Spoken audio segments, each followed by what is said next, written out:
عاشقی و دانای تو به زمان کس نبکردن مرن کس نبکردن مرن kurd jindedin jinde be takebe ala kurdan jinde be takebe ala kurdan hem kurdin rengi koru şoreşi serdekün günadiyan medalişan serdekün günadiyan medalişan kesne be kurdin merin kesne be kurdin merin kurd jindedin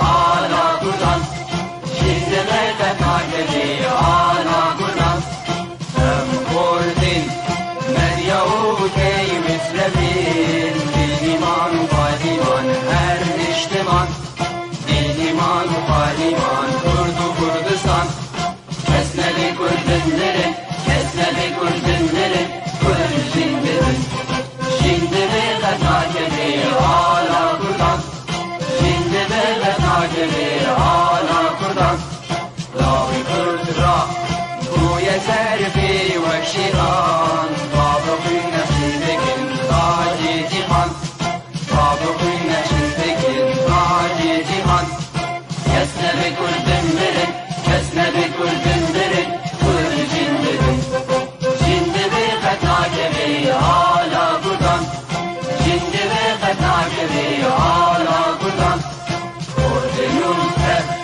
hazır amadene can feda ne can feda her can feda can feda ne can feda her can feda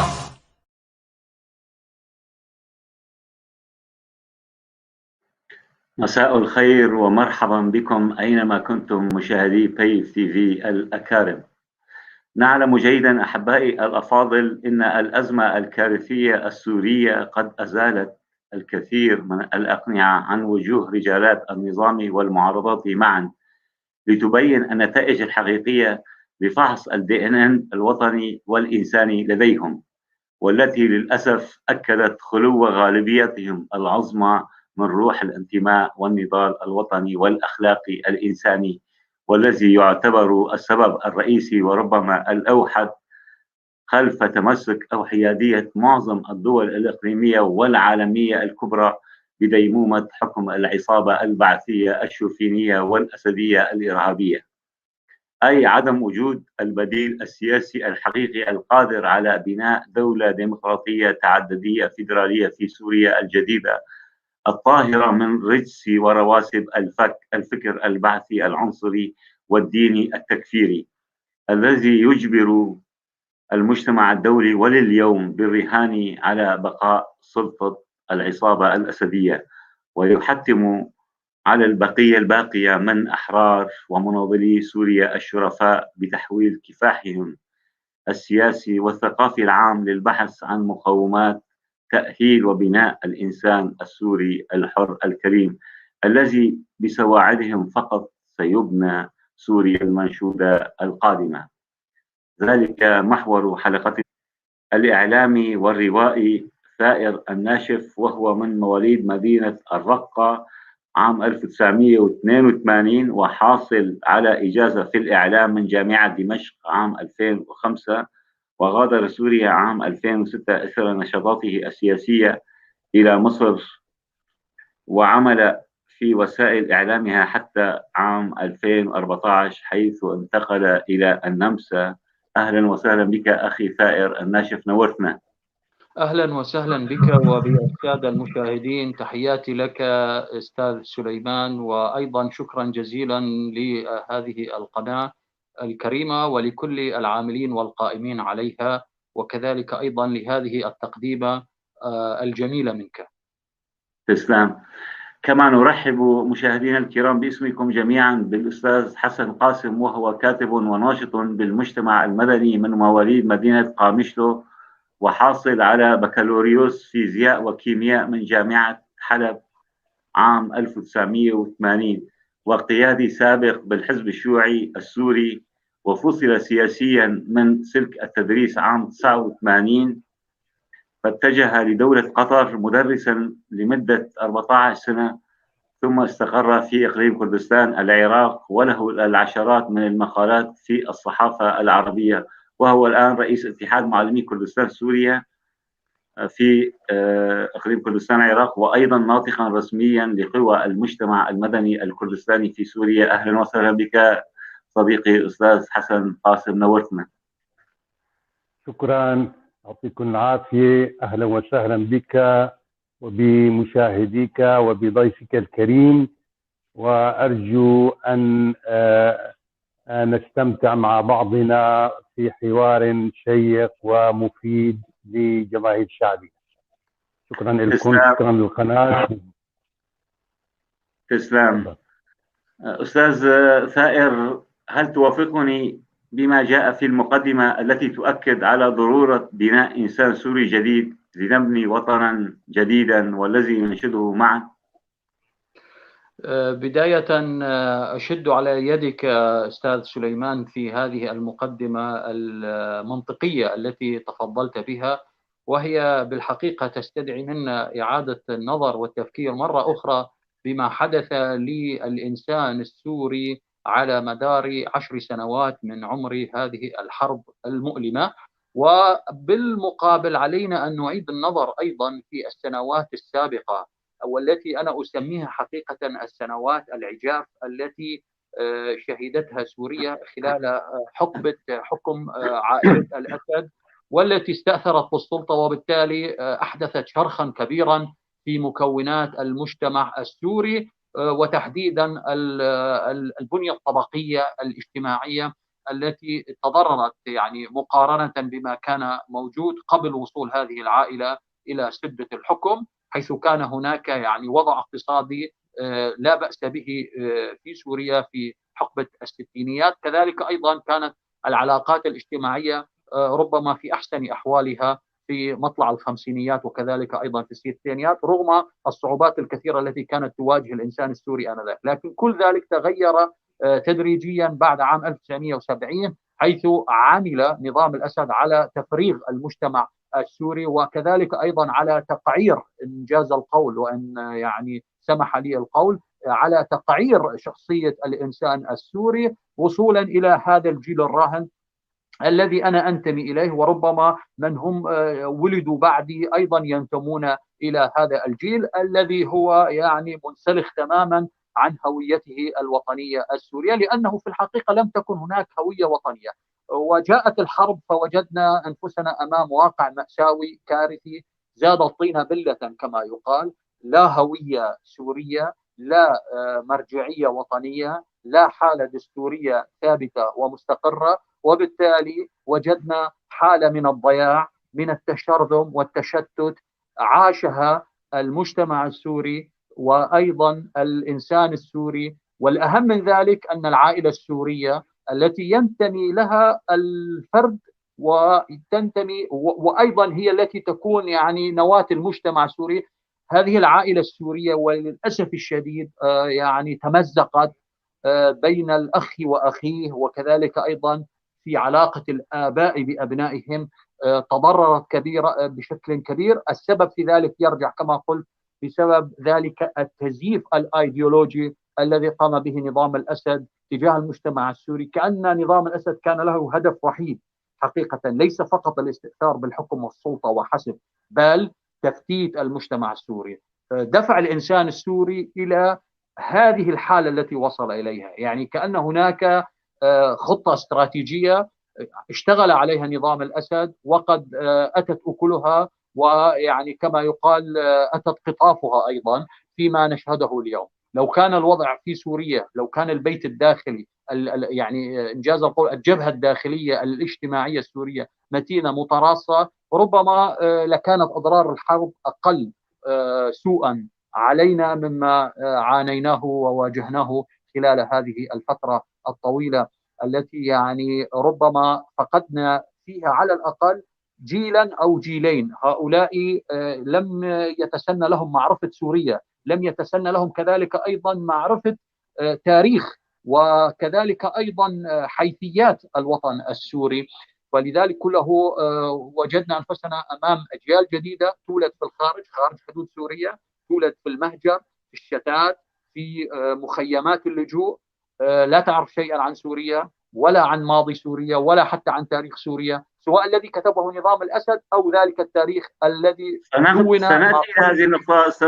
سنأتي إلى هذه النقطة، ولكن هذه العائلة الأسدية التي أو العصابة الأسدية التي نتكلم عنها، ألم تشرئب من الفكر البعثي العنصري الشوفيني وما قبله من الحقبة الناصرية التي دعت إلى الأفكار القومية وإلغاء الآخر؟ بكل تأكيد نظام الأسد استمد سلطته وحكمه الدكتاتوري من تلك الأفكار، وهو استثمر حقيقة حالة المد القومي التي شهدتها القارة الأوروبية بعد الحرب العالمية الأولى، وتوجت أيضا في ما بعد الحرب العالمية الثانية. كانت البلدان العربية يعني خارجة لتوها من سلطة الاستعمار الكولونيالي الغربي، مصر وسوريا على وجه التحديد، ومعهما العراق أيضا.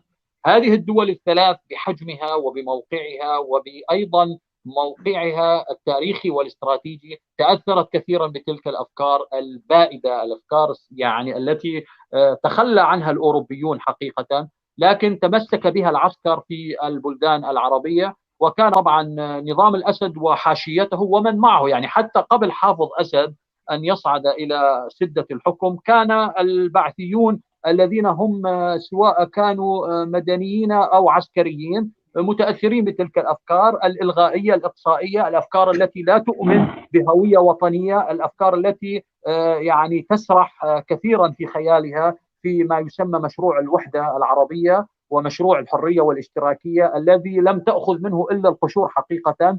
وكانت الضحية الكبرى لهذه العقلية الشوفينية حقيقة هو الإنسان الشرق أوسطي، سواء كان عربيا أو كرديا أو تركمانيا، يعني أو حتى من القوميات الأخرى القوقازية التي تعيش في الشرق الأوسط كالداغستانيين والشراكس والألبان. يعني نحن نعلم أن الشرق الأوسط يضم عدة قوميات وإثنيات تتعايش منذ أكثر من قرنين يعني من الزمن. كانوا هؤلاء جميعا ضحايا تلك الأفكار المسطحة، الأفكار التي تعتبر وباء لأي مجتمع يمكن أن يسير في ركابها. لذلك كله نعم وافقك الرأي عندما تقول أن نظام الأسد استخدم حزب البعث وكان يحكم باسم هذا الحزب الذي حقيقة يعتبر من أكثر الأحزاب كارثية على الشرق الأوسط خلال يعني 100 سنة على الأقل.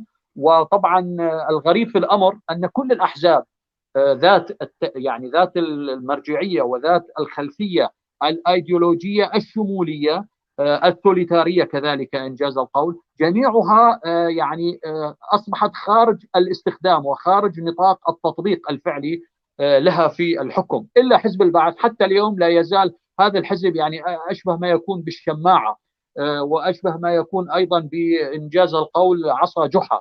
يعني الأحزاب التي حكمت أوروبا كالأيديولوجيا النازية أو حتى الأيديولوجيا الشيوعية اليوم أصبحت من الماضي، لم يعد لها أثر، إلا للأسف كأن سكان الشرق الأوسط يعني ليسوا محظوظين كثيرا عندما يبقى حزب البعث حتى الآن، وكذلك أيضا تبقى الأحزاب القومية الأخرى المتأثرة به يعني كالحركة الناصرية أو غير ذلك، لا تزال حتى اليوم تحاول أن تستنسخ التجربة من جديد لتفرضها على سكان الشرق الأوسط، رغم ما حدث خلال عقد كامل من ثورات وانتفاضات، وكذلك أيضا من موجة تغيير في السلطة، وكذلك أيضا من حالة فهم عميقة لدى بعض الأنظمة العربية التي ملت كثيرا من تلك النظريات البائدة وذهبت حقيقة لفتح صفحة جديدة. وأنا أعني هنا دول الخليج العربي التي ذهبت باتجاه مشاريع السلام أو إنجاز القول إن أراد البعض أن يسميها مشاريع التطبيع،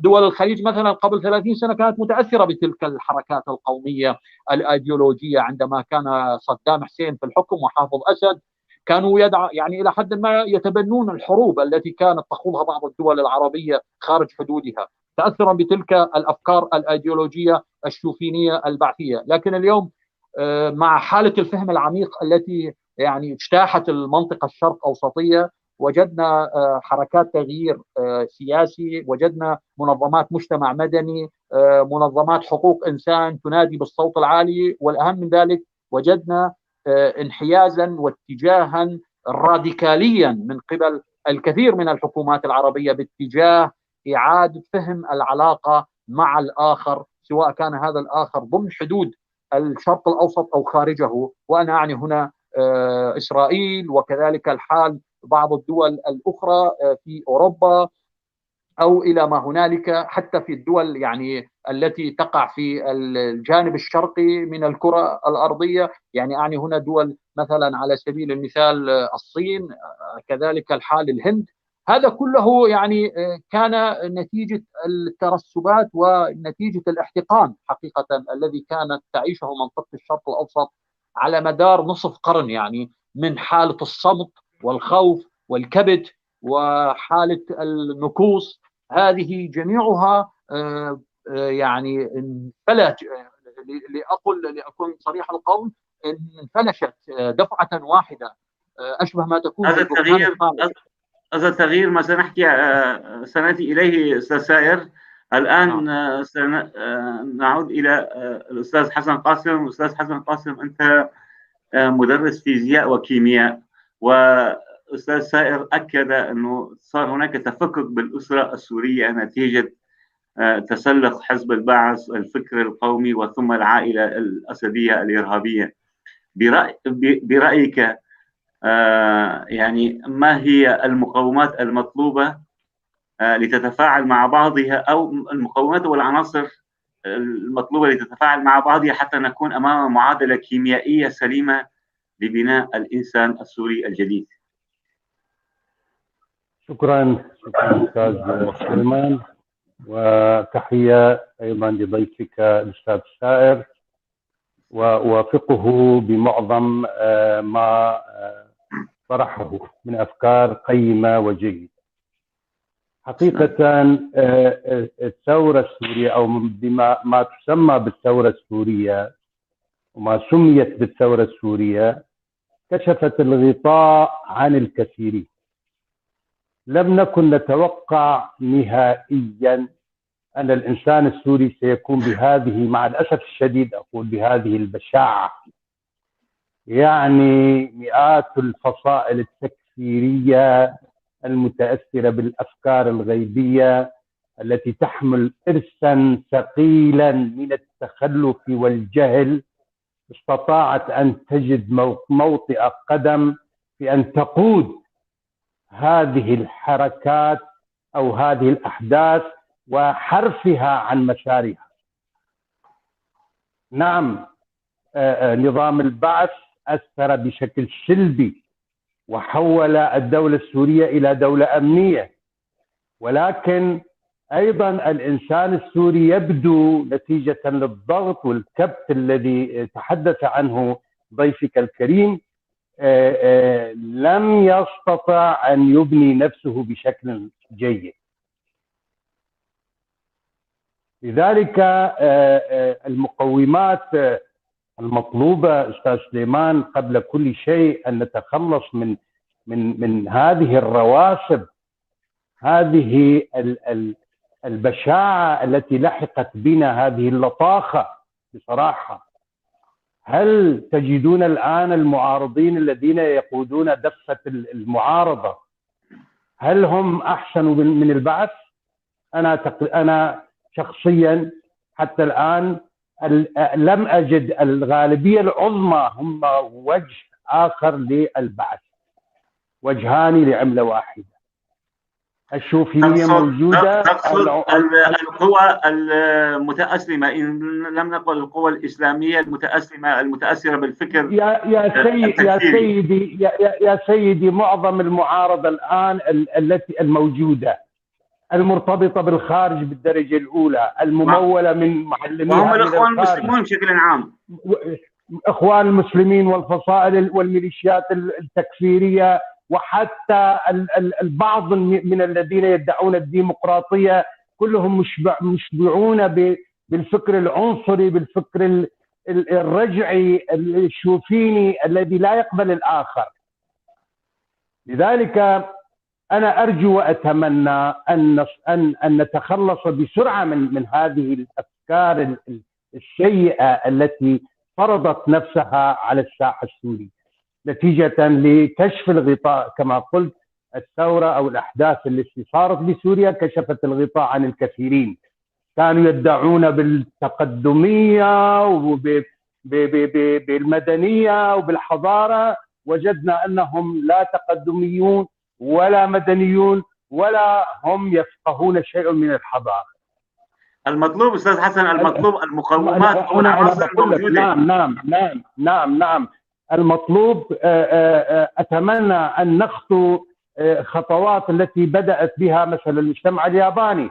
المجتمع الياباني بعام 1945 أمريكا قصفتهم بالقنابل الذرية، ولكن قام هذا الشعب مثل المارد الذي يقوم من تحت الرماد، واستطاع أن يتطور ويتجاوز محنته ويصل إلى درجات عالية من الرقي والحضارة والتكنولوجيا إلى آخره.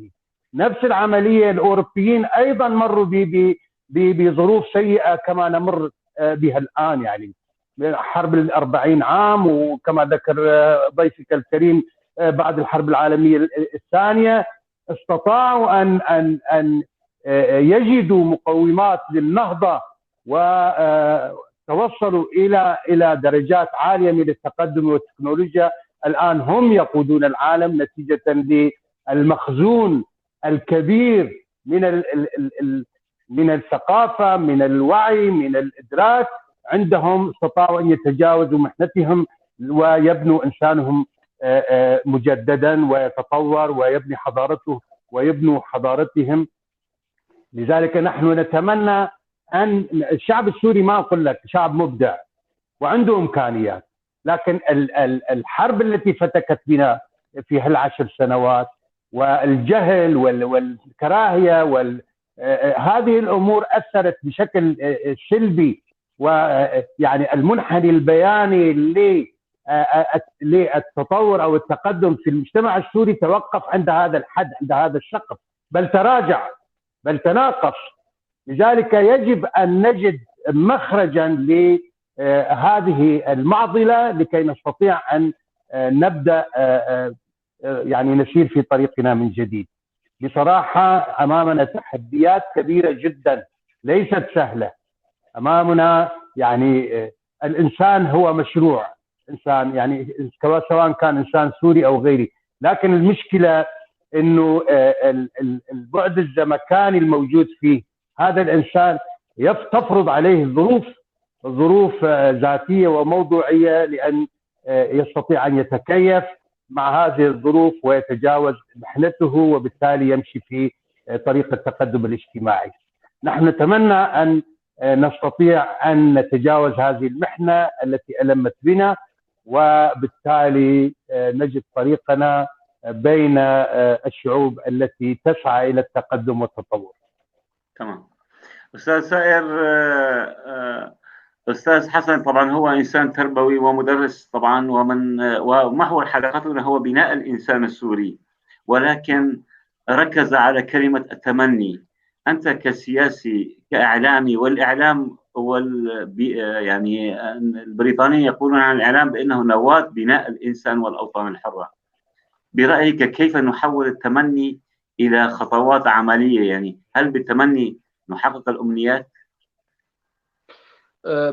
تبقى الأمنيات هي يعني مجرد طموحات يعيشها، وآمال كذلك أيضا يعيشها أي إنسان على وجه الأرض، ولكن كيف يمكن أن نحول تلك الأمنيات والآمال جميعها إلى واقع عملي ملموس؟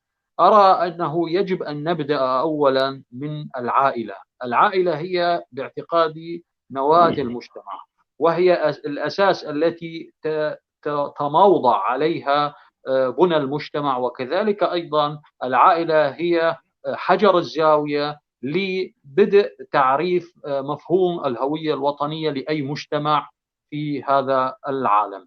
لذلك كله إذا ما أردنا أن نفهم على سبيل المثال المجتمع الألماني مثلا أو المجتمعات الغربية عموما، فالباحث الاجتماعي دائما يعود بنا إلى جوهر العائلة الألمانية، كما طرح الأستاذ حسن قاسم نقطة غاية في الأهمية عندما تفضل مشكورا وتحدث عن التجارب المريرة التي عاشتها المجتمعات الغربية بعيد الحرب العالمية الثانية، وكذلك الحال بعيد الحرب العالمية الأولى والحروب الأهلية التي شهدتها بلدان عديدة في القارة الأوروبية وآخرها الحرب البلقانية.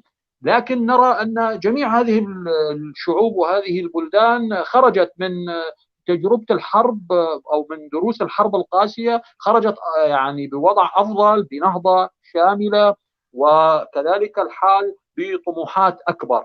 فالباحث الاجتماعي بعيدا عن التنظير السياسي دائما يشتغل على نقاط جوهرية في أي مجتمع يعيش حالة الحرب أو حالة الصراعات الأهلية، ويجد أن الأساس الذي اندفع إليه هذا المجتمع لخوض الحرب، سواء كان حرب خارج الحدود أو حرب داخل الحدود بمعنى الحرب الطائفية أو الحرب الأهلية أو الحرب العرقية، أساسها دائما يكون من بنية وتكوين شخصية الإنسان. فإذا كان هناك خلل على سبيل المثال في بنية وفي عقلية هذا الإنسان وفي فهمه لعلاقته مع الجار والمجتمع داخل العائلة والحي وكذلك أيضا في المدرسة والجامعة، ذلك كله يمكن أن يؤدي إلى انفجار ذلك البركان داخل ذلك المجتمع، بما يعني وصولا إلى حالة أو حافة الحرب الأهلية أو الحروب الداخلية. أما المجتمع الذي لا يعاني من ذلك التشرذم والتشتت بغض النظر عن طبيعة العلاقات الاجتماعية القائمة بين أفراد هذا المجتمع على مستوى الزواج أو على مستوى الأحوال الشخصية، هذا المجتمع يكون دائما مجتمع سليم لا يتأثر بأي رياح داخلية أو خارجية، فمن حيث المبدأ هو مجتمع يحمي نفسه من أي نزاعات عرقية. دعونا نعود بالذاكرة قليلا إلى الحرب الأهلية الأمريكية التي بدأت في عام 1860 وانتهت خلال 3 سنوات 1863. 3 سنوات طاحنة، يعني ربما أشد وباء ووبالا من الحروب في القارة الإفريقية، الحروب الأهلية في القارة الإفريقية أو حتى الحروب الأهلية في أوروبا، حرب 30 عاما مثلا على سبيل المثال قبل عصر التنوير في أوروبا، أو حتى الحرب الأهلية في البلقان التي رأينا يعني سوادها الكامل والتام بعد انهيار الاتحاد اليوغوسلافي. الحرب الأهلية الأمريكية بين الشمال الصناعي والجنوب الزراعي ذو الاتجاه الإقطاعي، حرب طاحنة مدمرة لمجتمع يمتلك مقومات هائلة، لمجتمع يعني متجانس متصالح كان إلى حد ما ينتمي لثقافة واحدة. كذلك الحال المجتمع الأمريكي يعني متنوع متشعب في ذلك الوقت، ولا بل أستطيع القول أن الحرب الأهلية الأمريكية لم تكن حربا بين البيض والسود، كانت حربا بين البيض أنفسهم أي بين الأنجلو ساكسون الذين هاجروا من البلدان الجرمانية أو كذلك الحال هاجروا من بريطانيا. يعني لم يدخل العنصر الروسي المهاجر على سبيل المثال أو العنصر الإيطالي المهاجر في هذه الحرب كثيرا، وكانت نتائجها كارثية. لكن أمريكا بعد 40 عاما نهضت وأصبحت، يعني أنا أرى أن تجربة النهوض الأمريكي بعد الحرب الأهلية أقوى بكثير من تجربة النهوض الألماني الذي تعيشها اليوم ألمانيا، أو حتى من تجربة النهوض الياباني الذي تفضل الأستاذ حسن وطرحها مشكورا بعد نهاية الحرب العالمية الثانية. النهوض الأمريكي كان متسارع وفرض الشمال رؤيته بشكل صارم على الجنوب. بعد أن انهزم الجنوب في أطلنطا ولاية جورجيا فرض الشمال الصناعي المفهوم الاتحاد الفيدرالي على الولايات الجنوبية التي تريد أن تنفصل، وتم تطبيق ذلك على الجميع، وتم التصالح بين أفراد المجتمع الأمريكي، تم بناء هوية أمريكية جديدة تكون هوية وطنية شاملة للجميع، تم الاعتراف بحقوق السود لأول مرة في تاريخ ذلك البلد الذي تأسس منذ اكتشافات كولومبوس. وهذا هو المهم. نحن اليوم نحن اليوم أنت ذكرت أنه الشمال فرضت النظام الفيدرالي أو هل إذا نقارنها مع أوضاع سوريا الآن ممكن أن تكون أن نفرض الفيدرالية على سوريا الذي يرفضها الآن النظام والمعارضات كلها؟ المعارضات عندما تقول الفيدرالية تتكهرب، هل ممكن تكرار التجربة في سوريا؟ أنا بالنسبة لي كتبت عن هذا الموضوع مقال مبكر في عام 2006 حقيقة، بعد حرب العراق 2003 وأيضا الحروب الداخلية التي شهدها العراق في عام 2005، والعراق ليس بعيدا عنا حقيقة. وكنت من أشد الداعمين للتجربة الفيدرالية في العراق وللدستور الذي صاغ فكرة تأسيس 3 أقاليم في العراق، في الشمال في الجنوب وفي الوسط. عندما بدأنا يعني نجد أن الوضع في سوريا لم يعد يعني ممكنا للاستمرار في تلك الصيغة القديمة، صيغة الدولة المركزية ذات الرؤية الأحادية، الفكر البعثي الشوفيني الذي يعني خرب كل شيء، حتى نعيد ترميم ذلك البناء من جديد. أنا كنت طرحت حقيقة فكرة الفيدرالية في عام 2013، يعني حتى التقسيمات النهائية للحرب في سوريا لم تكن قد وضعت كما يقال خطوطها على الأرض. اليوم أصبحنا أمام صورة واضحة جلية. أفضل صيغة، وأنا ناديت بها ولا زلت أنادي، أفضل صيغة للحل في سوريا، للحل السياسي في سوريا، هي صيغة الفيدرالية، وأكررها للمرة الألف، وكتبتها في عام 2006 وموجودة في مؤسسة الحوار المتمدن. الفيدرالية لا تعني التفكك، لا تعني التقسيم، الفيدرالية تعني الاتحاد. هناك فهم مسبق لدى الكثير من شعوب سكان الشرق الأوسط وخاصة الشعوب العربية أن دائما يخافون ويرتعدون من فكرة الفيدرالية. الفيدرالية تعني التقسيم، تعني التفكك، التمزق إلى ما هنالك. ليست الحالة كذلك. الفيدرالية تعني أنه داخل هذا الوطن الواحد هناك مكونات ثقافية، عرقية، دينية، إثنية، لا تستطيع أن تتعايش بفرض رؤية شمولية عليها جميعا. تريد أن تمارس حياتها الثقافية والاجتماعية بطريقتها التي هي يعني تعتبر من صلب كينونتها الاجتماعية، وكذلك الأمر ترتبط ارتباط مباشر مع ذلك الوطن الكبير الذي بنهاية المطاف هو الذي يعتبر يعني الغطاء الشامل لدى الجميع. فللأسف لا يوجد فهم عميق لفكرة الفيدرالية. أرى أن الفيدرالية يعني هي قد تكون بوابة لحلول كثيرة، لكن أنا أرى أن العائق أمام تطبيق الفيدرالية في سوريا أو قبول واقع الفيدرالية في سوريا ليست المشكلة في الإنسان السوري حقيقة أو في المكونات الموجودة اليوم في سوريا، إنما المشكلة حقيقة هي من الدول التي تشرف على الوضع السوري، التي تتدخل أليس في طبقة سياسية سورية؟ أليس في طبقة سياسية سورية؟ طبعا السياسيون السوريون مرتهنون للبلدان التي يعني يعملون لديها أو التي يشتغلون معها. يعني مثلا النظام لا يستطيع أن يقبل الفيدرالية إذا لم تقبل بها روسيا، هذا أولا. بالنسبة للمعارضة السورية المرتبطة بتركيا، إن قالت تركيا لا أقبل بالفيدرالية والفيدرالية بالنسبة لي خط أحمر، سيخرجون ويظهرون على الإعلام ويقولون نحن لا نقبل بها. كذلك الحال الذين هم يعني في مناطق أخرى تحت إشراف دول أخرى أو تحت رعاية دول أخرى لا يستطيعون أن يعني نحن ما يعيق تطبيق فكرة الفيدرالية اليوم في سوريا ليس الإنسان السوري وحسب، إنما الدول التي تضع يدها على الأرض في سوريا والتي لديها يعني مشاريع، لديها أهداف أيا كانت. فهذا ما يعيق يعني فكرة الحل اليوم في سوريا. لذلك يعني وجدنا بالفترة الأخيرة تراجع في مفهوم الفيدرالية أو تراجع المطالب الشعبية التي كانت يعني في أوجها في عام 2015 بعد اندحار مشروع داعش، يعني الذي كان يعني مشروعا كارثيا. وجدنا هذا التراجع النسبي لأن الدول التي يعني تجلس على طاولة المفاوضات حقيقة في عواصم عدة سواء في أستنا أو في جنيف أو غير ذلك، يعني لا ترى كثيرا أن الفيدرالية تناسب الوضع في سوريا. ربما لديهم يعني مشاريع أخرى، لكن أنا أريد حقيقة أركز أكثر على موضوع الإنسان السوري وكيف أننا نجعل تلك الأماني والآمال تصبح إلى واقع فعلي ملموس.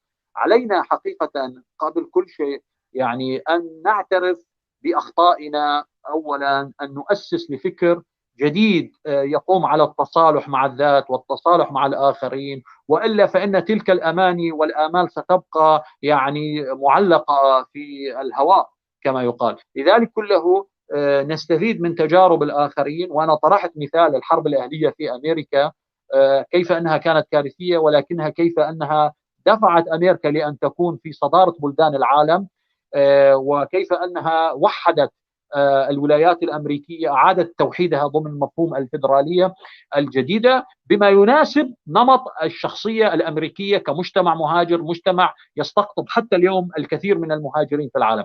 نحن اليوم في سوريا لدينا ثقافتنا الشرق أوسطية الخاصة بنا، وبالتالي مفهوم أي حل يجب أن يتناسب حقيقة مع يعني فهم المجتمع لبعضه الآخر. كذلك الحال يجب أن تكون هناك مراجعات نظرية ومراجعات عملية لآليات تفكير الإنسان السوري. يعني الإنسان الذي كان يفكر بالعقلية القديمة، العقلية التي تقوم على فرض الأشياء وكأنها قوالب جامدة، هذا الحال لم يعد ومقدسة ونازلة من السماء. نعم. هذا الأمر سيعيدنا إلى الخلف، وسيدفع بنا مرة أخرى إلى أن نكرر تجربة الحرب، وأن نعيد عجلة الصراع من جديد فيما بيننا. علينا حقيقة أن نؤسس لحالة جديدة. ذلك التأسيس يبدأ، أنا كما قلت، من العائلة، من الأم، من دور الأم في تربية وتنشئة أبنائها، وكذلك الحال دور المجتمع. في ألمانيا مثلا على سبيل المثال كان عندهم مخزون هائل من الفكر النازي، من تلك الأيديولوجية القومية يعني التي ترى نفسها ولا ترى الآخرين. الألماني يرى نفسه ولا يرى الآخرين أمامه.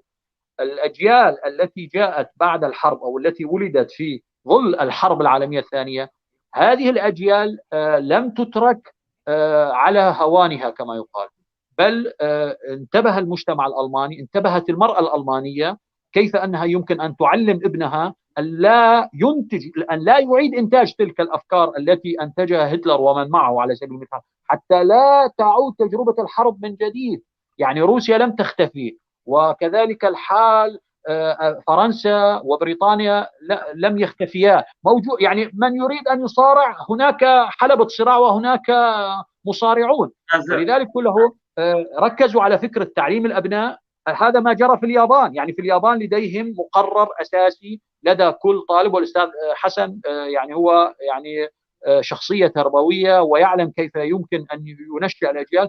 هذه المناهج التي وضعت في اليابان على سبيل المثال هي نواة النهضة في اليابان اليوم، ليست ولكن هذه يعني المناهج التعليمية والتربوية التي وضعت بما يتناسب مع شخصية الإنسان فيما بعد الحرب، ليس كما قبلها. يعني مثلا نحن عندنا في سوريا وفي الشرق الأوسط خطر كبير يهدد بنيتنا، وهو موضوع الأفكار المتطرفة. ليس فقط الأفكار القومية، الأفكار القومية سنرمي بها وراء ظهرنا، اللي هي الأفكار الشوفينية، وكذلك أيضا الأفكار الإقصائية كفكر حزب البعث وغيره. ولكن مهم جدا لدينا أن نخلص من الأفكار المتطرفة المتشددة، الفهم المتشدد للدين، يعني أيا كان هذا الدين.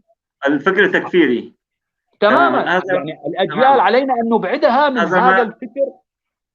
هذا ما سنسأل أستاذ حسن، وهو معلم ورئيس اتحاد معلمي كردستان سوريا. أستاذ حسن، البناء أو التربية تبدأ من العائلة، وأيضا هنا تذكرت قول الملعون في قبره حافظ الأسد، له جملة كانت جميلة. يعني دائما أقول أحيانا من الشياطين هناك أفعال ملائكية، ومن الملائكة أفعال شيطانية. فالملعون في قبره حافظ الأسد قال: المعلمون بناة حقيقيون للإنسان والوطن. التفكك الذي يعانيه السوري سواء من الأسرة إلى المدرسة إلى، نرى هناك الآن في سوريا في كل ربما حي وليست مدينة هناك جماعة تحكم، وهناك فئة تعليمية، فكر تعليمي يدرس. في المناطق الكردية هناك أدلجة كما يقول بعض السياسيين الكرد هناك أدلج لفكر سياسي معين في المناطق الميليشيات الإرهابية التي تسيطر على التابعة للائتلاف. هناك الفكر التكفيري. كيف يمكننا أن نتجاوز كل هذه الثقافات، إن كان يمكننا أن نسميها بثقافات، لنتخلص، لنطهر ذهنية الإنسان السوري من هذه الأفكار حتى نزرع بذرة النواة الجديدة؟ نعم، أنا أعتذر إنه الكهرباء عندي مقطوعة. عادية، هي عادية كل من يعني عادي. المهم عدت والعود أحسن أنبلوا. نعم. حقيقة يبدأ بناء الإنسان فعلا من الأسرة، من العائلة، والمسؤولية الأكبر على عاتق الأم. لذلك لابد من أنه ننوه إلى دور الأم في تربية ابنها، لأنها هي الأساس في تكوين الشخصية للطفل، تكوين شخصية الطفل. أن تحاول أن تعلمه، يعني تقوم أساليبه، تعلمه، تربيه تربية جيدة، تربية فيها الأخلاق، بعيدة عن الأفكار الغيبية، بعيدة عن العادات القديمة، يعني المترسخة في الذهنية الشرقية. يعني بهذا الشكل طبعا الأم دورها كبير جدا، ولذلك يجب علينا أن ننتبه إلى وضع الأم نفسها، أن نوعيها، أن نبين لها طريقة التربية. بصراحة العادات والتقاليد اللي عندنا عادات متخلفة، يعني المرأة الشرقية أيضا فيها الكثير من ما بدي أقول عيوب، إنما في نقص بتفكيرها. لذلك من الضروري جدا أن تكون الأم مثقفة وواعية، تستطيع أن تقوم بواجبها على أكمل وجه. إذن بناء الطفل بناء صحيح، لأنه هي بناء الإنسان يمر بعدة مراحل أستاذ، طبقا للمرحلة العمرية. يعني مثلا بناء الطفل غير بناء الصبي أو الشاب، غير بناء الرجل، حتى يلزمه بناء تقويمي، يعني خلقي، اجتماعي، ثقافي، إلى آخره. فيجب أن نتخلص من الرواسب الاجتماعية بالتأكيد. بمناهجنا فعلا هناك خلل كبير جدا، فيها من الأفكار الإيديولوجية، فيها من الأفكار الغيبية، فيها من الأفكار المتطرفة. هذه الأمور طبعا يجب إعادة النظر فيها، وبالتالي إعادة تأهيلها، كتابة مناهج متطورة بحيث تستطيع أن تنقذنا من هذا الواقع الذي نحن نعيش فيه. حقيقة نحن في هذه السنوات كما ذكر الأستاذ سائر، يعني جيل كامل انتهى تثقيفيا وتوعويا، وسيطر عليه الأفكار المتطرفة والعنصرية وما إلى هنالك من الرواسب الاجتماعية. لذلك مثلا رفاق الصبا، الرفيق السيء يؤثر. فهذه الأمور أيضا يجب الانتباه إليها. مسألة يعني حكاية الجدات فيها كثير من الشعوذة، فيها كثير من السحر، فيها كثير من الأمور اللي الغير واقعية. يجب أن نبعد الطفل عن هذه المشاعر. عندما ينمو الطفل ويجتاز مرحلة الطفولة، يجب أن نتوقف عند مرحلة الشباب. يعني فهون لازم يكون الإنسان حر، يفهموا شو معنى الحرية، كيف يمارس الحرية على حقيقتها، على أصولها. طبعا الحرية أيضا حدود، يعني بحيث ما نصل به إلى نتجاوز حدود الحرية بحيث نقع في مطب التطرف أو الانحراف الفكري أو بهالشكل الشذوذ يعني.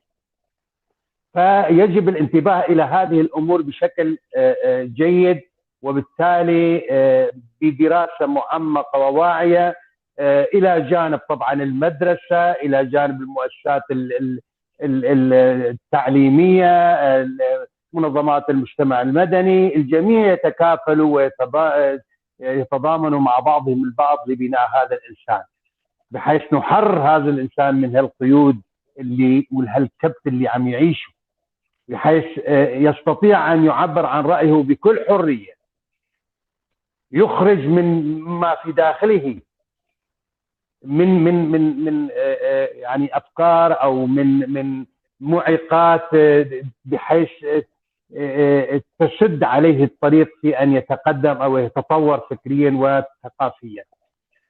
أن نؤسس لعلاقات اجتماعية جيدة.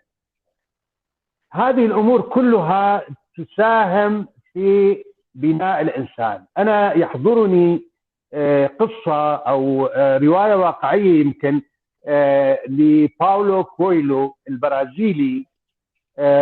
قال عندما كان الأب يقرأ في جريدة كان ابنه الصغير يضايقه، يعني ما يخليه يقرأ بشكل جيد، فقطع قسم من الجريدة ومزقها وكب، قال له يا ابني حاول تعيد هالقطع هي مثل ما كانت يعني. وتوقع طبعا هو يظن انه الولد بده يضل نهاية اليوم لحتى يقدر يرتب الامور مرة ثانية او حتى ما يقدر. فاجأ بعد 15 دقيقة الولد جاب له الصورة كاملة ومكملة والى اخره. تفاجأ، قال له انت شلون عملت يعني رتبتها بهالسرعة قال انا وجدت في خلفية الخريطة، خريطة العالم كانت خلفيتها في صورة انسان. أستاذ حسن، نعم أستاذ حسن، في سؤال هلق من الأخ محمد قاسم حسين يقول: ليت الحديث جرى عن آليات عملية ممكنة لتحقيق الأفكار المطروحة وتصورات بشأنها. آلية أفكار جديدة، كلنا نملك أفكار. هلا تحدثت عن الحرية لها يعني زي سيف ذو حدين، يعني إذا طبق بتعريفها ومفهومها الخاطئ هناك تتحول إلى دكتاتورية. بالتأكيد. خليني أكمل الفكرة اللي أنا بديت فيها. والله إنه الولد قال أنا بنيت الإنسان لخلف الورقة، فالعالم، خريطة العالم كمان بنيت لحالها يعني. فبناء الإنسان يعني بناء العالم، بناء مجتمع. فهل البناء هذا مثل ما يتفضل الأستاذ قاسم، أوجه له التحية، محمد قاسم أستاذنا العزيز، الآليات موجودة، لكن إذا كانت هناك ظروف موضوعية توفر المناخات الملائمة لتطبيق هذه الآلية. مثلا لو جبنا الأستاذ سليمان جاب على موضوع الإدارة الذاتية، وأنا ناقشتهم كثير، ناقشت المسؤولين تبعهم حول الآليات المتبعة والخلل الموجود فيه. يعني نعم، احدى المرات انت ووزير التربيه طبعا كنتوا في برنامجنا يعني. نعم.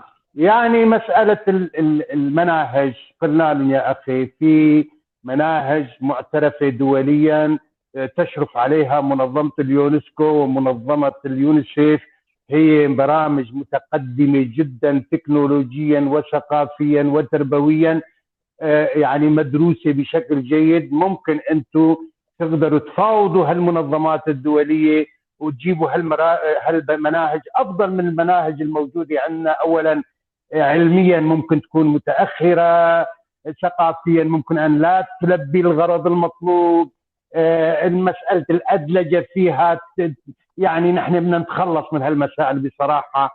بعد 10 سنوات من المخاض اللي نحن عم نعيشه نرجع كمان مرة ثانية نبدل الشين بعين. او هذا دكتاتور بدكتاتور اخر، او هل يعني لا، خلونا نشوف شغله جديده. يعني خلونا نواكب التطور العلمي والثقافي اللي يتم في العالم، خلونا نتخلص من هالرواسب يعني هذه. بعيدا عن تأثير رجال الدين الجاهل، كما أستاذ خالد بهلوي يطالب، يقول تأثير رجل الدين الجاهل التقاليد العشائرية كلها تؤثر على شخصية وتكوين الإنسان السوري. هاي أحدى الآليات أستاذ محمد قاسم. الآلية الثانية مثلا توفير المناخات الملائمة. مثلا العملية التربوية يعني تعتمد على عدة مقومات. أولا المدرس، يعني الكادر التعليمي الجيد إلى آخره. 2 المنهج اللي عم يدرسوا. 3 الوسائل التعليمية والمبنى من الشروط الصحية المتوفرة في المباني. يعني هل القضايا هي التوأمة أو العلاقة مع المؤسسات التربوية العالمية، مع المنظمات الدولية تهتم بالعلوم والتربية. هذه مقومات، لو هذه آليات لو نحن اتبعناها ممكن نخطي خطوات باتجاه يعني باتجاه مسائل أفضل، أو نحقق مكاسب لهذا الجيل.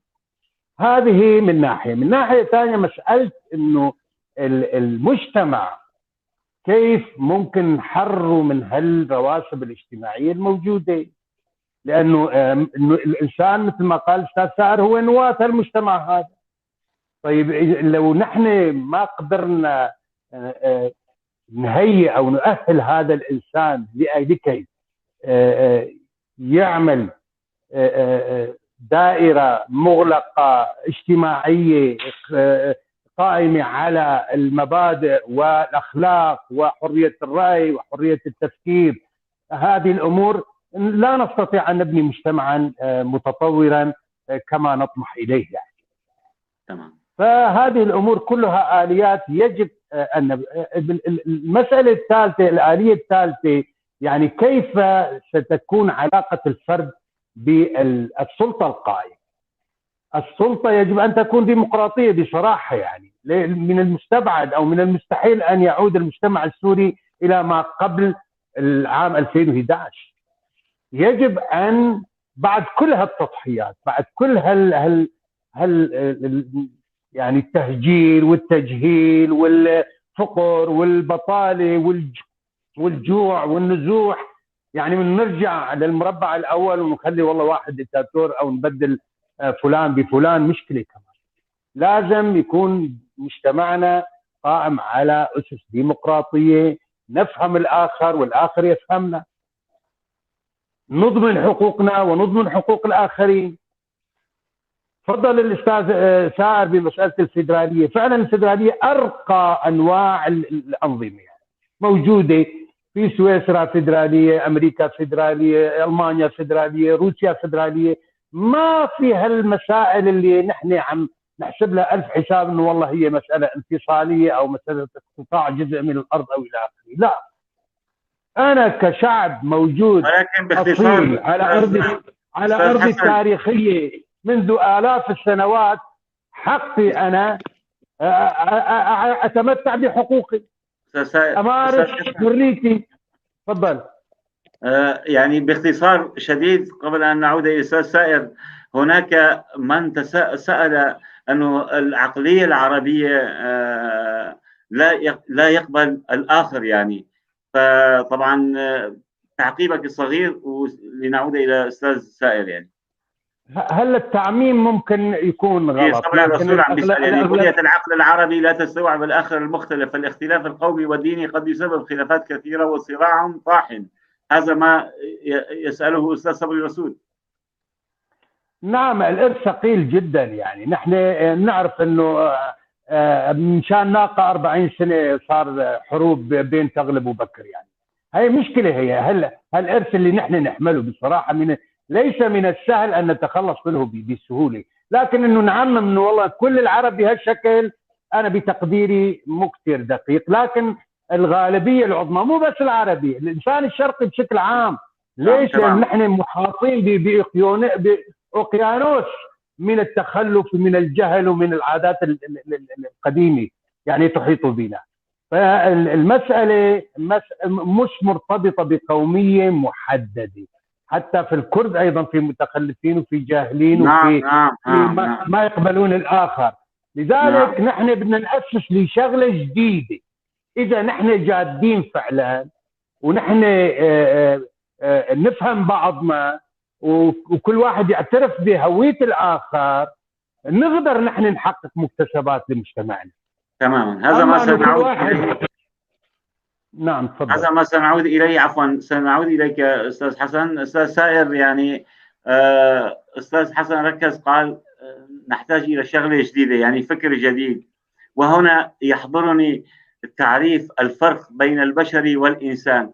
هل يعني وأنت طرحت أنه الإنسان، العائلة تبدأ بناء الإنسان من العائلة، بناء الإنسان، لم نقل البشر.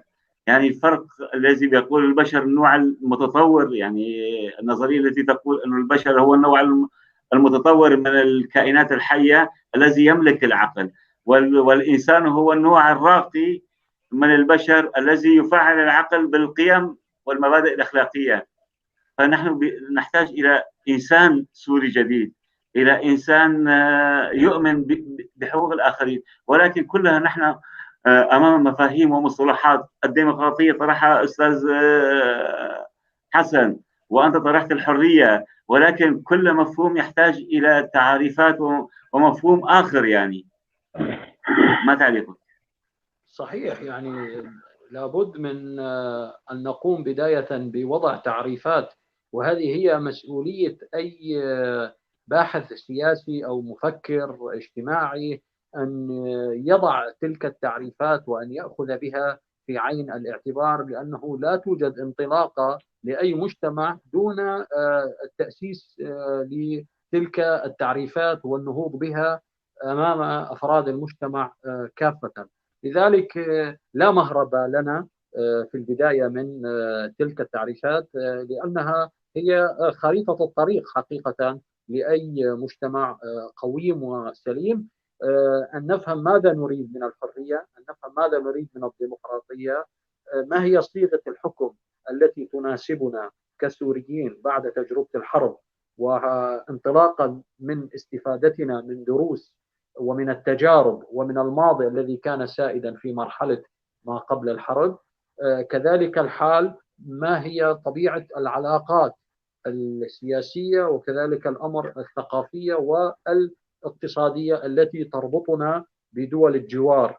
هل نحافظ على الوضعية السابقة التي كنا عليها، أم أننا يجب أن نتماشى مع متطلبات الوضع الجديد والمستجد؟ هذه جميعها حقيقة قضايا أساسية وكذلك الحال مرحلية، وهي بذات الوقت قضايا جوهرية لا يمكن التغافل عنها.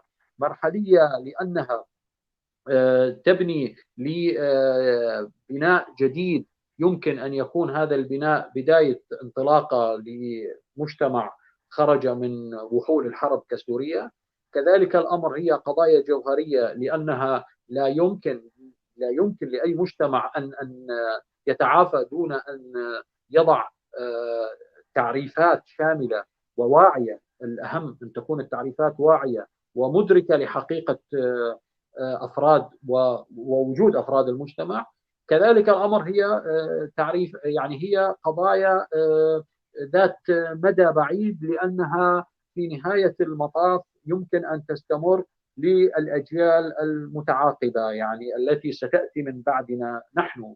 يعني ننظر إلى الدول الأخرى، مثلا على سبيل المثال الولايات المتحدة الأمريكية. أنا اليوم استشهد كثيرا بالولايات المتحدة، حتى لا يحسب البعض أني منحاز للولايات المتحدة، لكن أنا أشيد بالتجربة الأمريكية ربما أكثر حتى تجربة أثبتت الانتخابات الأخيرة يعني أنه استطاعت الصمود، يعني تجربة قادرة على تجديد ذاتها. يعني تجربة أتت برجل أسود، يعني مع احترامي لكل السود والسمر، يعني تمام. هو وباراك أوباما، من كان يتوقع أن باراك أوباما يعني امريكا اليوم تضعنا امام مفاجات عظيمه. يعني صحيح انه لا توجد امراه تحكم الولايات المتحده الامريكيه حتى الان في البيت الابيض، لكنها قادمه على الطريق لا محاله. ربما نكون يوم من الايام امام رئيس يعني امريكي ينتمي الى اثنيه عرقيه، وربما نكون امام رئيس مهاجر، يعني من المهاجرين الجدد الذين يعني يتوافدون اوباما على كان امريكا. مهاجرا، يعني اوباما كان مهاجرا.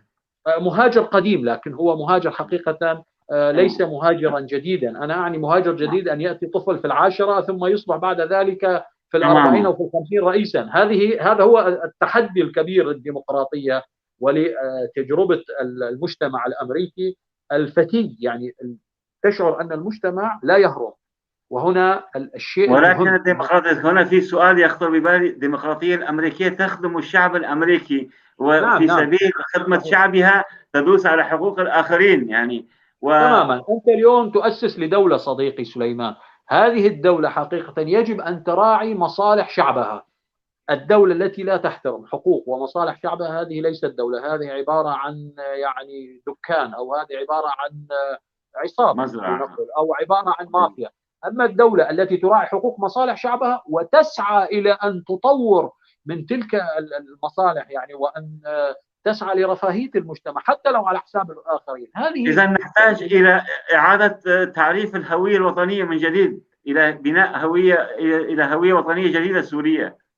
نعم. أنا يعني فقط نقطة أريد أن أحسمها، أن الديمقراطية في أمريكا على لها عيوب كثيرة بالمناسبة. الديمقراطية الأمريكية ليست ديمقراطية ناجزة، ليست ديمقراطية مثالية. فضلة أو مثلى، يعني ليست هي تنتمي إلى ديمقراطية العهد الإغريقي يعني كما كانت في إسبارتا قديما أو أثينا، إنما هي ديمقراطية تتماشى مع متطلبات العصر، مع مصالح الشعب الأمريكي إلى ما نحن اليوم سكان سوريا والشرق الأوسط، هذه المنطقة التي يعني لم تهدأ من الحروب والصراعات حتى اليوم، لا يوجد تصالح مع الذات، لا يوجد فهم عميق للحالة الاجتماعية التي نعيشها اليوم. نحن نحتاج إلى أن نؤسس ديمقراطيتنا التي يعني تتناسب مع فهمنا للديمقراطية، مع حالة الوعي الموجودة لدينا، ولكن علينا بالمقابل أن ندفع بقوة إلى تغيير أساليب التفكير السائدة لدينا،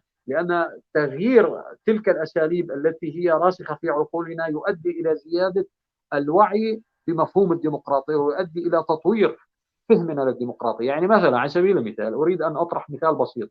الثورة الفرنسية عندما طرحت مفهوم الحرية وحررت المجتمع الفرنسي من حكم الملك كحكم استبدادي إقطاعي كنسي يتحالف مع الكنيسة، لم تكن الحرية في فرنسا في ذلك الوقت قبل 200 سنة كالحرية اليوم، التي ترتبط بوضع اجتماعي جديد بفهم ووعي فرنسي يختلف تماما عن الفهم والوعي الذي كان في ذلك العهد. لذلك الحرية والديمقراطية مفهومان يمكن أن يتطورا بشكل يتوازى ويتناسب مع تنامي الوعي الإنساني من مرحلة لأخرى. لكن الأساس في ذلك كله وقف أي حركة يمكن أن تشد المجتمع، أو أي تيار فكري أو ثقافي يمكن أن يشد المجتمع إلى الوراء. وأنا أعني هنا الأفكار القديمة، الأفكار البالية، الأيديولوجيات المتخشبة، هذه كلها رواسب، يعني أشبه ما تكون الحصوات الناعمة التي تقف في مسار وفي طريق الديمقراطية وفي مسار تطور المجتمعات. دائما يجب أن تكون هناك عملية فلترة شاملة للأفكار، للنظريات، للمجتمع ككل. أنت تتحدث عن الأفكار، وهناك زميلة نجاح هوبك تسأل، وهي محامية طبعا، هل قام المفكرون والمثقفون السوريون بدورهم المطلوب في توفير بيئة إيجابية لتغيير الأفكار المتطرفة التي تؤثر في الإنسان السوري بهذه المرحلة؟ أنا سأجيبها للسيدة نجاح. حقيقة المثقفون السوريون لم يقوموا بدورهم حتى الآن. هناك محاولات، وهي محاولات خجولة. السبب في ذلك أننا لم يعطى للمثقفين السوريين الجو والمناخ الملائم والمناسب للبدء بهذه المهمة الوطنية الشاملة والكبرى ل يعني مساعدة المجتمع والإنسان السوري على النهوض والارتقاء. ولعل السبب في ذلك يعود إلى طبيعة هذا النظام الذي حرم المجتمع عامة والمثقفين خاصة من ممارسة أي دور توعوي أو تنويري أو ثقافي. المثقفون السوريون الذين هم يعني لا يرتبطون بهذه السلطة، الذين هم خارج مظلة هذه السلطة، هم منفيون يعني في الخارج في بلدان الاغتراب. صوتهم غير مسموع لأنه لم يكن يتح لهم الحضور ولا المشاركة ولكن ولا التفاعل. هم نفسهم لا يتحملون أسباب إقصائهم أيضا. يعني هم حقيقة يعني اليوم بدأوا يحاولون أن يعيدوا حضورهم على الساحة السورية، ولكن في ظل هذا الوضع الراهن نتيجة للتشرذمات سائر، أنت والتمزق. ترى المثقف الدكتور الجامعي للأسف وقت الدكتور الجامعي مثلا مثل شخصية برهان غاليون يوقع مع 700 شخصية ضد الحوار الكردي. هل يعني مطلوب يعني الحوار الكردي فهل هذه كيف نريد أن نطبق هذا المثال؟ هنا الكارثة يا صديقي، هنا الكارثة الكبرى عندما يتحول المثقف والأستاذ الجامعي والمفكر الإنساني الذي يفكر في قضايا إنسانية صلبة، عندما يتحول إلى سياسي فإنه يعني كما يقال يدعس ويدوس على كل الماضي الثقافي، على كل مشاريع النهوض الثقافي التي يمكن أن ينهض بها. هذه هي المشكلة، أن الثقافي عندنا دائما يضع نفسه في خانة السياسيين. يريد الثقافي، نحن عندنا حالة تعطش حقيقة، حالة تصحر كبيرة. المثقف في الشرق الأوسط، المثقف السوري سأقول، عندما تتاح له فرصة بسيطة للولوج إلى الخيمة السياسية يتخلى عن كل إرثه الثقافي، عن دوره الثقافي، ويهرع ويلهث حتى يكون مع السياسيين تحت الأضواء ووسائل الإعلام، وأن التاريخ سيكتب وسيسجل وإلى ما هنالك. أنت دورك مع المجتمع، مع الأفراد. أنت دورك كمثقف لا يقل عن دور الأستاذ مع تلامذته في المدرسة، لكن الأستاذ ضمن نطاق هذه المدرسة وذلك الصف، أنت ضمن نطاق وحدة المجتمع، ضمن نطاق المظلة الاجتماعية الشاملة. هذا هو دورك كمثقف، لا تتخلى عن دورك مقابل أوهام وسراب سياسي زائف يعني لا يستمر. لذلك كله نحن اليوم لم يكن عندنا سياسيون ولا حتى مثقفون، لسبب أن المثقف جعل من نفسه مرجعا سياسيا. ويعني لذلك لاحظنا التخبط عزيزي سليمان، التخبط الذي وقعت فيه المعارضة السورية، الذين معظم أقطابها ومعظم قياداتها التي برزت وظهرت وتصدرت المشهد خلال السنوات العشر الماضية هم كانوا يعني يصنفون أنفسهم كمثقفين سوريين منفيين في الخارج. فجأة أصبحوا بين ليلة وضحاها أصبحوا سياسيين. يعني أنت طرحت مثال برهان غاليون، وأبواق لقوى مرتزقة ولدول محتلة تماما. يعني فإذا أين المثقفون اليوم في سوريا؟ حقيقة يعني يوجد مثقفون، حتى لا أظلم الجميع، ولكن هؤلاء للأسف لا أحد يشد على أيديهم، لا من طرف الذين هم اليوم في المعارضة ولا حتى من طرف الذين هم أصبحوا ليسوا مع النظام مطلقا، إنما هم في نطاق الحالة الراهنة في سوريا، في المنطقة الرمادية. يعني تماما أنا أتفائل حقيقة بالمستقبل. في الوضع الراهن، في الوضع الحالي، نحن أمام يعني أحجار مبعثرة، لا نعلم كيف سيكون الحال خلال السنوات القادمة، ولكن في المرحلة التي تعقب نهاية الحرب ربما نكون أمام واقع أفضل، حتى يبدأ المثقفون في بناء الإنسان السوري وبناء المجتمع وبناء الوطن الذي هو يعني المرجع لكل الذين يعيشون فيه، وحتى أيضا لا نكرر تجارب الحروب التي عشناها في السنوات الماضية، سواء كانت حروب ثقافية يعني أو حروب، لا أقول ثقافية، إنما هي حروب طبقية بالأحرى، أو حروب يعني عرقية. حروب هذه بالوكالة. حروب بالوكالة تماما، هذه يجب كلها أن لا نقع فيها مرة أخرى.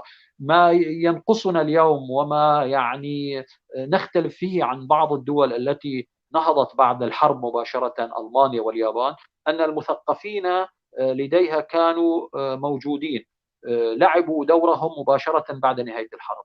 اليوم نحن في سوريا المثقفون لدينا رغم وجودهم وعلى قلتهم ليس مضمونا بعد إن كانوا سيلعبوا هذا الدور بعد نهاية الحرب أم لا. قد يتأخر دورهم قليلا بسبب تلك العقبات، بسبب تلك الصعوبات التي تواجههم، ولكن دورهم سيأتي لا محالة وإن تأخر. وهنا يعني نستطيع أن نفهم إن كانت النهضة، يعني بين قوسين النهضة السورية ستكون نهضة آنية مباشرة بعد الحرب، أم أنها ستكون تدرجية ستأخذ مدى طويلا حتى نستطيع أن نفهم بعضنا بشكل أفضل، أن نعطي يعني لكل ذي حق حقه، ولكل صاحب اختصاص في مجاله يعمل. أنا أرى أننا سنأخذ في المنحنى الثاني، أي الصعود التدريجي، لأننا حقيقة كمجتمع كما تفضل الصديق الأستاذ حسن، أننا يعني مجتمع حقيقة، أنا لا يلومني البعض، يعني أرجو أن لا يكون كلامي قاسي، مجتمع نحن بدائي حقيقة. يعني نحن في سوريا مجتمع مقارنة بالشعوب الأخرى، يعني لم ننتج فكرا خاصا، فكرا حتى قوميا، نحن كل ما لدينا من أيديولوجيات مستوردة. نحن مجتمعات مستهلكة بالمناسبة. نفس الوقت يعني لم نطور فهمنا للوطن، لم نطور فهمنا لمفهوم الهوية، أفكار قديمة بالية، سواء كانت منها حتى البعث، حتى حزب البعث حينما استورد شعار من وزير الإعلام النازي: أكذب أكذب أكذب حتى تصدق نفسك ويصدقك تماما. يعني حتى تماما. الأفكار.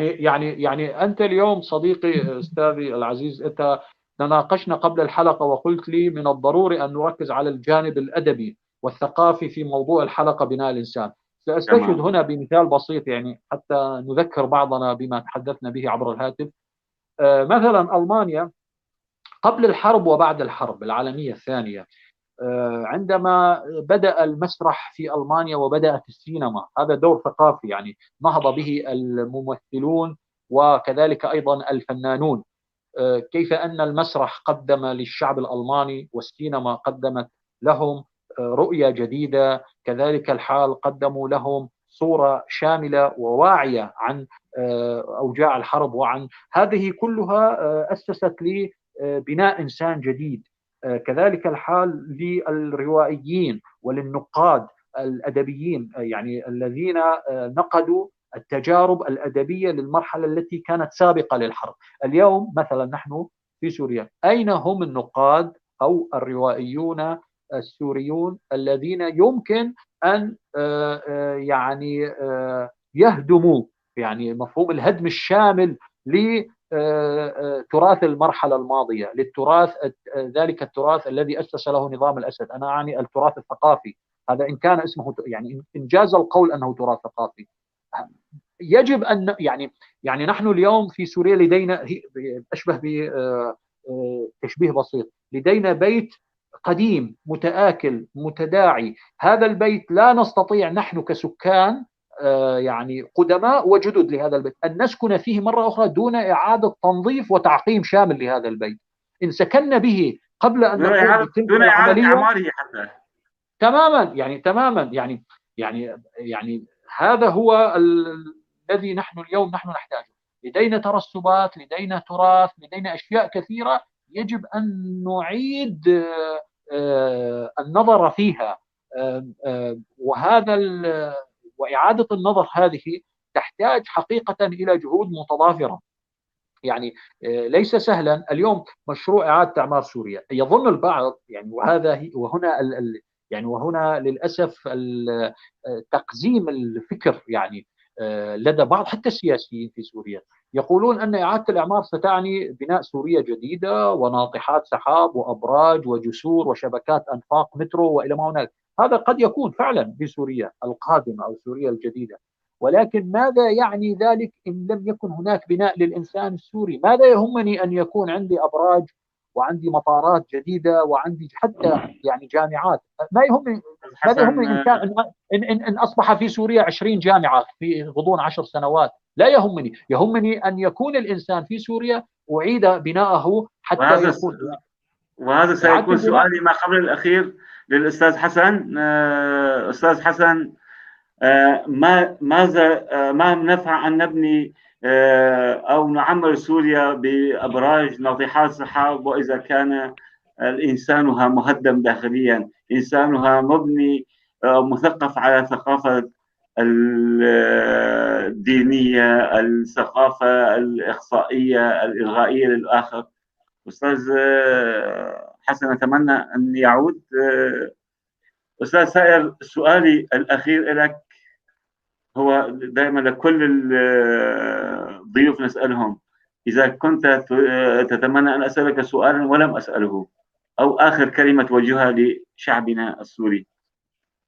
يعني أنا حقيقة أتمنى أن ربما الأستاذ حسن عاد، ولكن أتكلم حتى أعطيه المجال. خليها أستاذ سائر، خليها لسؤالي ما قبل الأخير، هي لأنه السؤال الأخير كان. فأستاذ حسن عاد. أستاذ حسن، سمعت سؤالي؟ والله انقطع عندي السماعة، فرق شحنة، بس حاول إذا ممكن تعيد السؤال. أستاذ سائر يقول: ما نفع إعادة إعمار سوريا بناطحات سحاب، بأبراج، بحدائق جميلة، إذا كان إنسانها مهدم داخليا، إنسانها مشرئب من الفكر الديني البدائي، من الفكر الجاهلي، من الفكر الإلغائي للآخر. يعني نعم. هناك يعني هناك نضال و يعني خطوات فعلا ثقيلة على الإنسان السوري أن يحول أخيه البشري إلى إنسان، إن صح التعبير. لا، بالتأكيد يجب تأهيل الإنسان قبل أي شيء، وهنا يبرز دور المثقف والنخب. يجب أن تقود الجماهير، أن تشحن الجماهير، أن تشكل رأي عام ضاغط على الأنظمة، بحيث تستطيع هذه الأنظمة على الأقل توفر الحاجات الموضوعية لهذا الشعب. يعني نحن بسوريا حاليا نعاني من ارتدادات الأحداث، يعني التضخم، الغلاء، الفقر، يعني الجهل إلى آخره. طبعا الأولوية لبناء الإنسان وتوعية الإنسان، يعني شو الواجب اللي يقع على عاتقه وشو هي حقوقه. إذا قدرنا أن نوفق بين هذه المعادلة فنستطيع أن نتقدم أشواطا إلى الأمام.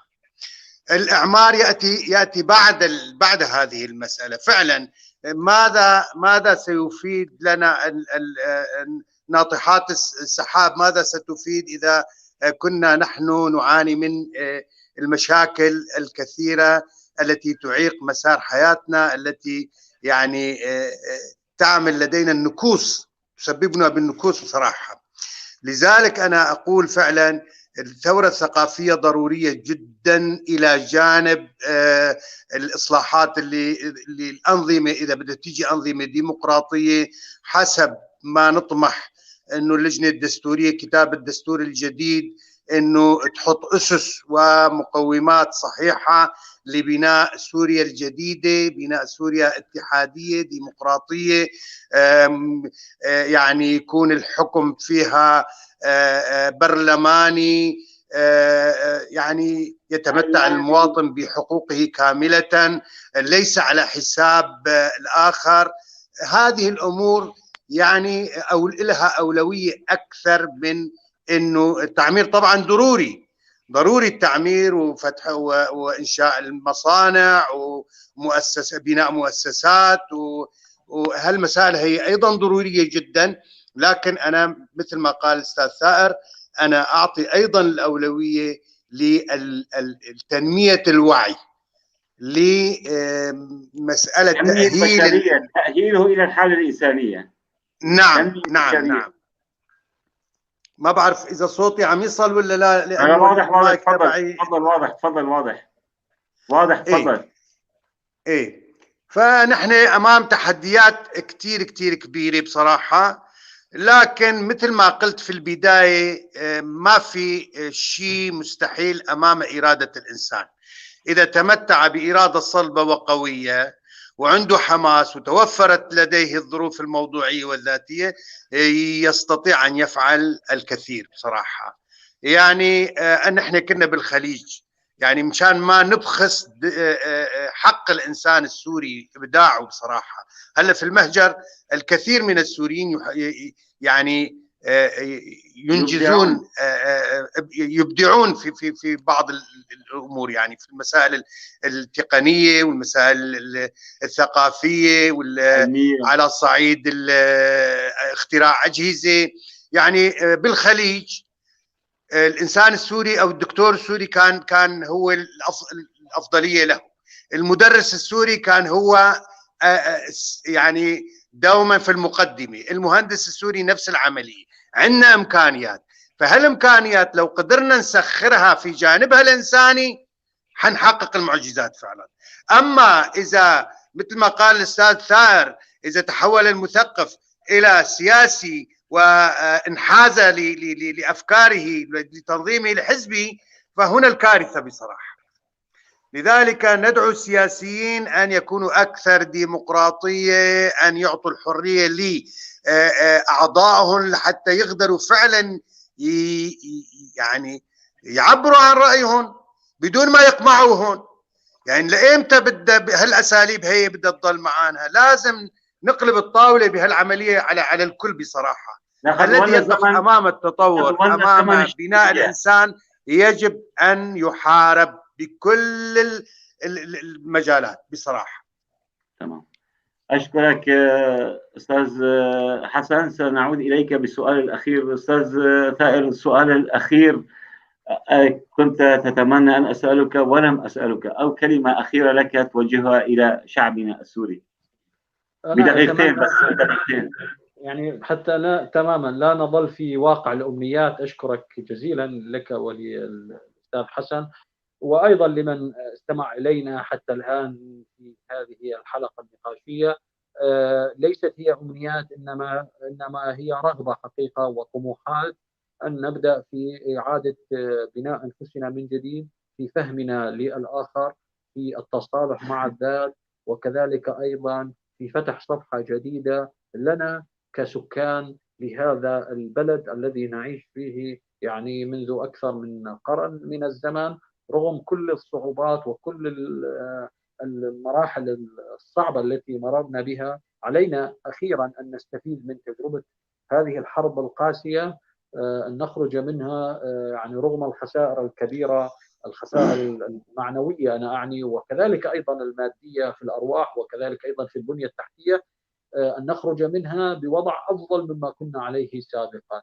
يعني كنت أتمنى أننا لم نذهب باتجاه هذه الحرب، ولكن المؤشرات كلها كانت تصب في اتجاه ذلك الصراع بسبب التفتت الاجتماعي الذي كان قائما، عدم بنية الإنسان السوري البنية الصحيحة اللازمة لردع وللجم أي حالة انزلاق تجاه الحرب أو تجاه التشرذم الاجتماعي. يجب أن نعيد إصلاح كل ما تضرر في شخصية الإنسان السوري، في بنية المجتمع السوري، وصولا إلى وضع عقد اجتماعي جديد وصياغة هوية وطنية سورية جديدة. هذه لا يستطيع الخارج ولا القوى الخارجية تستطيع أن تمليها على السوريين. هم يستطيعون أن يقترحوا الحل، ربما حتى يفرضوا الحل السياسي يعني، ولكن الحالة الاجتماعية والمزاج الوطني هذا يجب أن يكون من إنتاجنا نحن أي أبناء يعني هذا المجتمع ككل بجميع تياراتنا ويعني انتماءاتنا الثقافية والوطنية والعرقية كذلك، يعني حتى نكون في يوم من الأيام يعني متعايشين في جو من الود والحب والوئام، يعني لا نكون نعيد أنفسنا من جديد إلى ذلك الماضي الأسود الذي نتمنى أن لا نراه ثانية. وشكرا لكم وتحياتي للجميع. عفوا وشكرا لك. آخر كلمة لك أستاذ حسن قاسم، أو سؤال كنت تتمنى أن أسأله لك ولم أسألك. شكرا. والله أنا أحب أن أعرج على الوضع الكردي. بصراحة كنت أتمنى يكون في سؤال حول الحوار الجاري بين أطراف الحركة السياسية الكردية، إنه هذا الحوار يجب أن نفهم أنه هو جزء من مشروع دولي لسوريا المستقبل. يجب أن يصل المتحاورون إلى اتفاق بسرعة، لأنه في خطوات تالية لبناء سوريا الجديدة. إن لم يتوحدوا أو يصلوا لاتفاق فسيفوتهم القطار، وبالتالي نرجع إلى المربع الأول وكأنك يا زيد ما غزيت. هاي ناحية. الناحية الثانية أنا أشكر القناة طبعا والقائمين على الكادر القائم على إدارته، وبصراحة نحن استفدنا كتير من هالحلقة. هي يعني دوما يجب أن نكون متسامحين مع بعضنا البعض، يجب أن نقر بحقوق بعضنا البعض، يجب أن نعترف بهوية بعضنا البعض، يجب أن نلغي الحواجز التي تضع العراقيل أمام تطور مجتمعنا. هكذا سنحقق على الأقل بعض الأهداف التي نطمح إليها. شكرا لكم، وإن شاء الله إلى لقاءات أخرى أكثر استمتاع وأكثر فائدة. شكرا أستاذ ثائر، أنا كتير يعني استمتعت باللقاء معه، وأطمح إلى لقاءات أخرى. شكرا أستاذ سليمان، وشكرا لقناة بيف تي في. كل الشكر لك أستاذ حسن قاسم على ما تفضلت به، على أفكارك النيرة. كذلك الشكر الجزيل لأخي وصديقي العزيز الأستاذ سائر الناشب، الذي عملنا معا في بداية الثورة السورية بقناة سوريا الشعب، وكان عرعور معنا. تتذكر آنذاك عرعور قال جملة: انتظروا الجاريات الكرديات والعلويات. يعني كان من البداية الزلمة كان بده يقسم هذه الأفكار، كان يطرحها. وكان معنا الصديق محمد النعيمي، يعني هو من الناس الذين يودونك، هو رحل يعني عن هذه الدنيا. تسلم. لروحه السلام، ولكل شهدائنا لروحهم السلام والخلود. كل شكر لك أستاذ سائر، باسمكم جميعا مشاهدي بيف تي في، وباسمك أستاذ سائر ناشب وأستاذ حسن قاسم، نشكر من كان وراء الستار، من كان وراء نجاح هذه الحلقة. من الكنترول الأستاذ الشاعر عفضال خان تلداري، الزميلة الكاتبة يسرى زبير. كل الشكر لأستاذنا عبد الباقي حسيني، الذي هو المخرج الأول في كل حلقاتنا، واليوم كان غائبا بسبب أخذ جرعة لقاح كورونا. نتمنى له ولكل شعبنا ولكل أبناء الإنسانية السلامة والصحة الأبدية.